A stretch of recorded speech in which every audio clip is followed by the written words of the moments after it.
Hello guys, magandang gabi. Ayan, gabi na ulit tayo ngayon nag-vlog kasi gabi naman lagi yung time natin.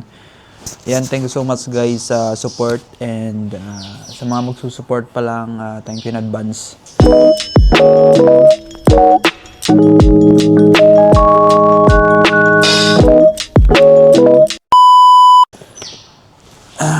Ayan, nandito tayo sa isang lugar kung saan ako lang nakakaalam at wala akong pinagsabihan. Joke lang. What? Thank you Lord. Nabusog tayo guys. Nabusog tayo sa soft drinks dahil sa tipid tayo. Soft drinks na lang yung ano natin. Aww. Ayan na, shoutout sa mga mandirigma dito sa Macau. And stay strong lang guys. And wag mawalan ng pag-asa ha. Yun yung wag nyong wawalan sa sarili nyo ang pag-asa. And then magdasal talaga. Prayer is the best. Yan yung ano natin dito. Kumbaga, yun yung sandata natin, prayer. Kung wala yan, prayer is walang kwenta. Wala kang kwentang tao. Wala kang kwentang mandirigma dito sa Macau pag walang prayer ha. For me lang ha, kasi prayer para sa akin is napaka-importante. Ginamit ko yan guys nung naghahanap ako ng trabaho.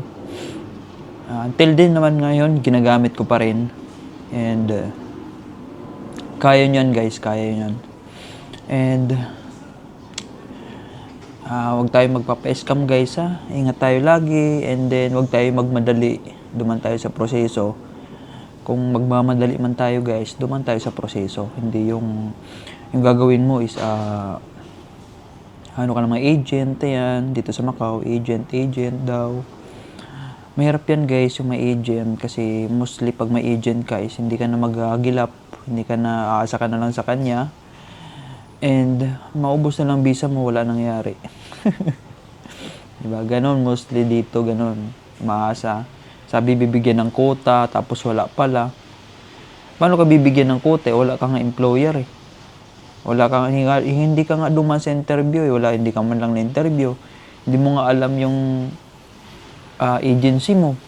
Agency ng agent mo. Paano mo masabi na ano? Paano mo nasabi na nag-aantay ka ng quota, di ba? Yung mga nag-aantay ng quota is na-interview ng employer and then alam nila yung agency and then agency mismo nagsabi sa kanila. Kung yung agent lang nagsabi sa'yo na antay-antay lang kayo kasi inaayos na yung quota nyo, wala yan. Negative yan. Kalokohan yan. Kaya guys, huwag kayong papaniwala sa mga ganong bagay.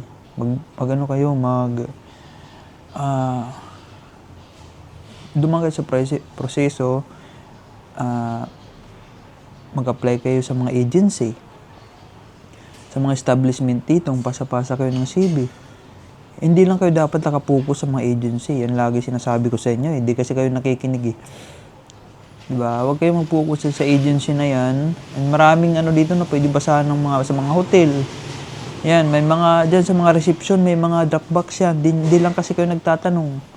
And sa sunod, iba-vlog ko yan para pupuntahan nyo. Yung mga hotel dito, iba-vlog ko yan. Pag may time ako guys, iba-vlog ko yan yung mga pasahan nila ng CV dito. Yun ang gawin nyo. Huwag kayong mahiya magtanong dito. Yung mga ano, pangyaw, pinto mag-ano ka dyan sa Google, Google Translate mo na ganito na where is the CV box. Mababasa naman nila, matatranslate yun. Pag nabasa nila, alam na nila yun, tuturo sa'yo kung saan. Huwag kayong mahiya, kasi pag yung pahiya-iya ka dito, wala kang kwenta. Kumbaga bubo ka. Kung pahiya-iya ka dito, dapat makapal yung mukha mo. Iya na yan. Naiinis ako sa mga nahihiya dito, pahiya-iya eh. Tapos pag hindi nakahanap, maninisi. Kasalanan niya rin naman eh. Wala siyang kapal ng mukha eh. Kung pahiya-iya ka dito, and para kang sisiw dito, basang sisiw, hindi ka makalis ng mag-isa, kailangan may backup. Hindi pwede yan dito, huwag ka na pumunta. Oo, huwag ka na pumunta. Sasabi ko sa'yo. Ayun guys, ang dami ko lang sinabi. And for today's video guys, subscribe muna sa mga hindi pa napag-subscribe. For today's video guys, ito na. And ayan, marami kasi nagtatanong idol, wala akong experience, pupunta ako ng Macau. anong gagawin ko. Ayan guys, ay share ko na sa inyo yung based sa experience ko, based sa karanasan ko, based sa pinagdaanan ko, based sa lahat yan sa sarili ko guys, yung sinasabi ko. And dito kasi ngayon is lahat na kailangan ng experience. Sa Macau, kung pupunta ka man dito tapos wala kang experience, walang problema yan. Huwag mo nang problema yan, wala akong experience, paano yan? Guys, yung dito ka naman kasi sa Macau is yung CV natin, yung resume. Yung CV natin guys, huwag nyo nang problema kasi yung kahit anong format ng CV mo is acceptable yan dito. Basta resume. Wala na dito standard na ganito dapat. Hindi guys, dito kahit anong CV mo, kahit biodata, pwede nga dito. Basta mabasa lang ha. Basta mabasa yung mga pwede. Yan guys, dito, wala silang standard. Tsaka dito guys, kailangan ng experience. Yan ang hinahanap dito. Unlike before, yung pagdating ko dito sa Macau, 1914, joke lang. Tagal na nun. Makatanda na ako siguro ngayon. Dati, wala naman, kahit walang experience, sige, basta may quota yung agency, tanggap ka na dun. Ngayon guys, is kailangan na ng experience. may na-encounter ako dati na alam nyo guys, yung experience niya is, sabi ko, patingin niya ng CV mo. Dinignan ko CV niya. Alam nyo yung niya, yung experience niya is service crew, KFC. Yung nakalagay doon sa CV niya. Pilipinas. Sabi ko, baka pwede mo palitan yung CV mo. Ayoko naman siya ma-offend. Siyempre, nagsasabi lang ako sa kanya ng totoo. Sabi ko, kung gusto mo makahanap dito ng trabaho agad, palitan mo yung CV mo, lagyan mo na marami experience. Kasi pag ito lang na KFC lang, service crew, hindi ka pwede mag-apply sa mga cleaning agency. Kasi wala kang cleaner eh. Hindi ka pwede mag-apply sa DH, domestic helper. Kasi nga, wala kang experience. Kasi nga, experience na hinahanap. Sabi ko sa kanya, lagyan mo ng marami room attendant, din siya makapag-apply sa mga hotel. Kasi nga, service crew lang yung experience niya. Paano siya maano? Sabi ko, hindi mo kaya makipagsabayan sa mga ibang Pilipino dito na mandirigma din. Kasi nga, yung CV mo is isa lang. Dapat yung experience, dapat marami. Yan, sabi ko sa kanya, palitan mo yan. Kasi huwag ka na magtaka kung walang tumawag sa'yo. Dahil yan sa CV mo, sabi ko. Ngayon guys, shoutout pala sa lahat. Yung mga nandito sa Macau. Kasi baka nangyayari ito sa'yo. Ikaw nanonood nandito sa Macau. Excuse. Soft drinks. Nangyayari ito sa'yo is, check mo lagi yung number mo ha. Kung natatawagan. I-check mo lagi. Kasi lalo na mapabalik ng Macau. Galing Thailand, mag-load kayo. Mag-load kayo lagi. I-check nyo lagi kung natatawagan kayo. Kasi may na-encounter ako dyan na 1 month na pala siyang walang load. Sabi ko, tapon mo na yung SIM card mo. Walang kwenta yan. O, isang buwan siyang naghahagilap nahagilap ng wala. Useless lang yung araw-araw niyang alis. Tapos wala pala siyang load. Kasi dito guys sa Macau is, pag wala kang load sa SIM card mo is, hindi ka matawagan, hindi ka makareceive ng message. Yun yung mahirap dito. Kumbaga, pag walang load is, tapon na yung SIM card mo. Sabi ko, huwag mong igaya sa Pilipinas. Nasa Pilipinas, kahit wala kang load, okay lang. Makaka-receive ka ng tawag. Makaka-receive ka ng message. Dito is wala. Wala lahat. Kumbaga, cut na yun. Cut na yung linya mo. Kailangan mo mag-load para ma-update yung mo. Diba? Yun guys, ay check nyo lagi ha. Ayan na, pag wala ka ng experience dito sa Macau, walang problema kasi maraming doktor dito guys. Pwede ka maging doktor dito sa Macau. Ibig ko sabihin is, yung dudoktorin mo lang siyempre yung CV mo. Hindi doktor ha. Yung CV mo yung pwede mo doktorin. O, ilagay mo dyan yung mga alam mong trabaho dito sa Macau. Cleaner, waiter, kitchen helper, room attendant, public area attendant,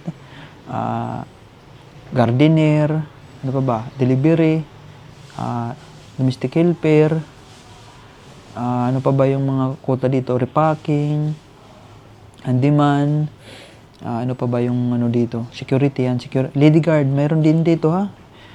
kitchen helper mayroon na. Ano pa ba? Yung ano guys, yung gardener, may babae din ang gardener. Yung security, may babae ha. Baka sabihin nyo, lalaki lang yun. Pwede, basta matangkad ka, mga 5'5", ganun, pwede na yun, security. Ayan, lahat ng nalaman mong may quota, ilagay mo, dapat yung CV mo is edited ha. Pwede mo i-edit, lagyan mo ng, pag may nalaman kang may quota na ganito, na maraming quota ngayon, ganitong buwan, lagyan mo yan, di ba? Kasi dito guys, walang hinihingi na certificate of employment. Kung anong ilagay mo doon, yun na yun. Experience, yun na yung paniniwalaan nila. Na experience mo, dapat kabisado mo yan ha. Yung mga pinaglalagay mo doon. Lagi kong sinasabi sa inyo na kabisaduhin nyo kung anong buwan na nilagay mo, anong taon, ilang years ka doon na experience mo sa nilagay mo. At least pag in-interview ka, ano dapat? Alam mo yung sasagot mo. Kahit sabihin mo, nagawa-gawa mo lang. Ha? Tapos guys, sinasabi ko lagi na kung ano man nilagay nyo, example, room attendant, kung wala naman talaga kayong experience sa room attendant, naglagay kayo is, manood kayo sa YouTube o ano bang ginagawa ng room attendant para may idea kayo. In case na bigyan kayo ng actual room attendant is, may ano kayo, may idea kayo, may ano kayo, may idea kayo. Yun yung importante doon, idea, tapos may sagot kayo. O pina-actual kayo, may alam kayo. Pag sinabi na, sorry, that's not standard. Sabi mo, ma'am, sir, only in the Philippines, my experience only in the Philippines, and I'm willing to train. I'm willing to learn here in Macau. Ganon. Sabihin mo lang na, if I need on the job training, sabihin mo, I will. Diba? Ganon. Pero sabihin mo lagi na sa Pilipinas kasi ito, ganun yung standard namin. Pero yung totoo is napanood mo lang sa YouTube. Yun ang ibig ko sabihin na mayroon kang magagawa. Hindi pangit yun yung sinabing I don't know. Ay, huwag ka nang napapasa ka sa interview. Kasi nga, sinabi mo wala kang alam. Ba't may experience ka dun? Kasi guys, hindi ka naman tatawagan ng mag-i-interview kung hindi ka talaga qualified doon sa sa hinahanap nilang tao. Dapat may sagot ka, yun. Pangit yun, wala kang may sagot. I don't know, ba't naglagay ka doon, di ba? Yun ang ibig ko sabihin na may sagot ka. Hindi yung sasabihin mo, I don't know. Ay, nako, sinayang mo interview. Kaya guys, huwag kayong magsasayang na interview dito sa Macau kasi, kumbaga, sa dami ng pinagpilian yan, ikaw yung napili. Kumbaga, ano ka lang yan ng sagot.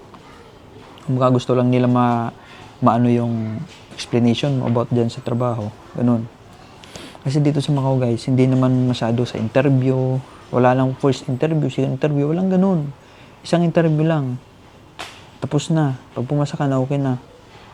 Wala nang initial interview, final interview. Katulad sa Pilipinas na, wala na. Bago ka makarating doon sa bagsak ka na. Manager, bagsak ka na. Sa initial, third, pa lang, second, bagsak ka na. Wala ka, hindi ka na makarating doon sa sa manager, di ba? Mayroong ganun. Ako dati sa Pilipinas, nag-interview ako noon. Bagsak na ako pagdating ng manager. Wala na. Doon pa lang sa third supervisor, bagsak na ako. Sabi ko, wala. Pagbigyan mo ko, ma'am. Makarating man lang ako doon sa pinto nga lang ng manager. Wala na, di na ako. Di ba? Ganun. Dito isang interview lang, tapos na. And, ayan. Yun yung dito guys sa Macau. Wala kang experience, pero magkakaroon ka. Ganun. Huwag kang mag-alala na pupunta ka dito sa Macau na walang experience. It's okay lang. Walang problema yan. Kasi based yan sa experience ko. Kasi ako dati walang mga experience dito.